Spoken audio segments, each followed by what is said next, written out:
नमस्कार दोस्तों, Pramod sir study classes में आप लोगों का स्वागत है। आज मैं फिर से केमिस्ट्री लेकर आया हूँ, जो कि आज का टॉपिक है एटॉमिक नंबर और मास नंबर, परमाणु संख्या तथा द्रव्यमान संख्या। अक्सर स्टूडेंट बच्चे भूल जाते हैं परमाणु संख्या क्या है और द्रव्यमान संख्या क्या है। एक आसान भाषा में, एक सिंपल तरीका से एटॉमिक नंबर और मास नंबर को मैं बताऊंगा, उनको स्पष्ट रूप से समझ में आ जाएगा। एटॉमिक नंबर होता है परमाणु संख्या।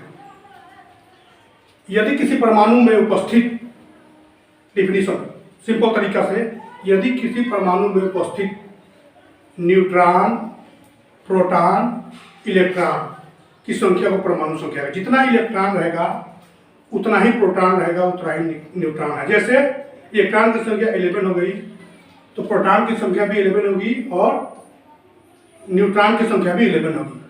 तो यहाँ पे एटॉमिक नंबर माने परमाणु संख्या स्पष्ट हो गया कि परमाणु संख्या क्या है।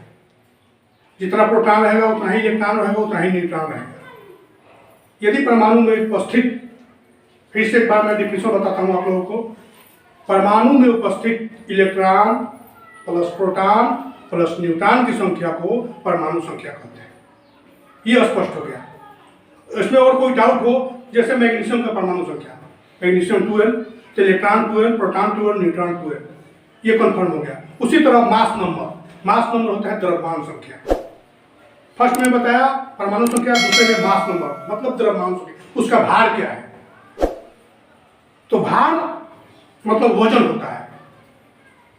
हम आसान भाषा में भार मतलब वजन समझते हैं, तो उसका इस एलिमेंट्स का, इस तत्व का भार क्या है। तो एक सिंपल तरीका से आपको बताया जा सकता है, किसी परमाणु में उपस्थित न्यूट्रॉन प्लस प्रोटॉन की संख्या को द्रव्यमान संख्या कहते हैं, मास नंबर कहते हैं। जैसे मैग्नीशियम का न्यूट्रॉन 24 है और प्रोटॉन 24 है, तो दोनों को हम जोड़ देंगे, उसका योग को द्रव्यमान संख्या कहते हैं। इस तरह से हम एटॉमिक नंबर और मास नंबर दोनों आसानी भाषा में, आसान तरीका से स्पष्ट रूप से निकाल सकते हैं। इसी तरह कोई भी एलिमेंट्स हो, परमाणु संख्या, द्रव्यमान संख्या निकालने का एक आसान तरीका है।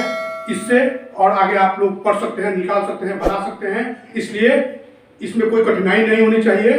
धन्यवाद।